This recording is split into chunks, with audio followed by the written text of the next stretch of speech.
Assalamualaikum warahmatullahi wabarakatuh. Jumpa lagi dengan saya Bu Igur SD.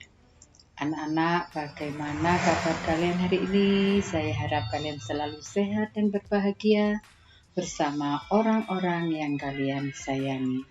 Hari ini kita akan belajar tentang muatan IPS, yaitu tentang cara menghargai kegiatan ekonomi orang lain. Manusia sebagai makhluk sosial tidak bisa hidup tanpa bantuan orang lain. Contoh, pakaian yang saya pakai ini adalah produksi dari orang lain. Ini adalah gambar produksi pakaian. Nah, pakaian ini bisa dipakai oleh konsumen. Nah, apa itu konsumen? Sudah saya jelaskan di waktu yang lalu. Contoh lain, ini adalah gambar padi. Misalkan kita mau makan nasi, tidak mungkin kita menanam padi sendiri, memanen padi sendiri, ya. Kita cukup membeli dari produksi orang lain, ya kan? Nah, kalau makan ada lauknya. Nah, lauknya juga seperti itu. Ada ikan laut, berarti kita membeli dari nelayan. Kalau misalkan kita ingin ikan ayam, berarti kita itu membeli dari peternak. Nah, itu produksi dari peternak, produksi dari nelayan itu juga bisa kita gunakan. Oleh karena itu, tadi di depan sudah saya bilang bahwa manusia itu sebagai makhluk sosial, dia bisa hidup dengan bantuan orang lain. Dia tidak bisa hidup tanpa bantuan orang lain. Contoh lain, kalau kita mau minum, nah tidak mungkin kan kita mau minum teh, kita nanam sendiri, panen sendiri, ya kan? Nah, kita selalu membutuhkan orang lain. Nah, bagaimana caranya supaya kegiatan ekonomi orang lain itu bisa berjalan lancar? Salah satu cara yaitu kita harus menghargai kegiatan ekonomi orang lain. Bagaimana caranya menghargai? Nah, satu, tidak boleh merendahkan usaha orang lain. Nah, tidak boleh meremehkan, merendahkan, menghina, ya itu tidak boleh.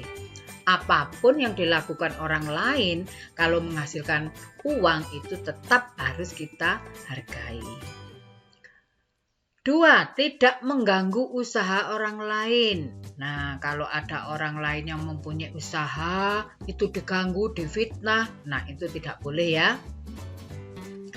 3. Tidak boleh merasa iri terhadap usaha orang lain. Misalkan usaha orang lain itu maju, kemudian besar, kemudian kita iri, memfitnahnya ke sana ke sini, itu tidak boleh ya. Bersaing sehat dengan usaha orang lain yang sama dengan usaha kita. Nah, misalkan Bu I ini kan selain guru, Bu I adalah seorang penjahit. Nah, di dalam usaha menjahit ini misalkan ada tetangga Bu I juga ada yang penjahit ya.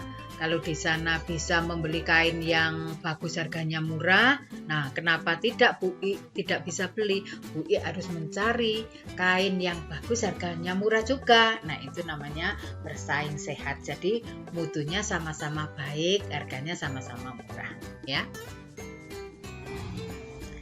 Nah, jika kita sukses, hendaknya kita membantu usaha orang lain supaya ikut sukses. Jadi kita tidak boleh merasa usahaku harus sukses sendiri, punya orang lain tidak boleh sukses, itu tidak boleh.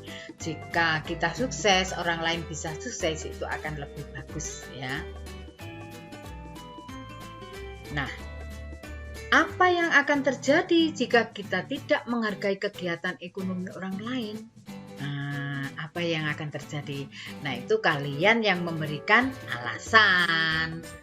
Berikan 3 alasan, tulis di buku dan kirim by WA. Dikirim by WA pribadi ya. Alasannya ada 3. Kalau kita tidak menghargai kegiatan ekonomi orang lain, apa yang akan terjadi? Nah ya.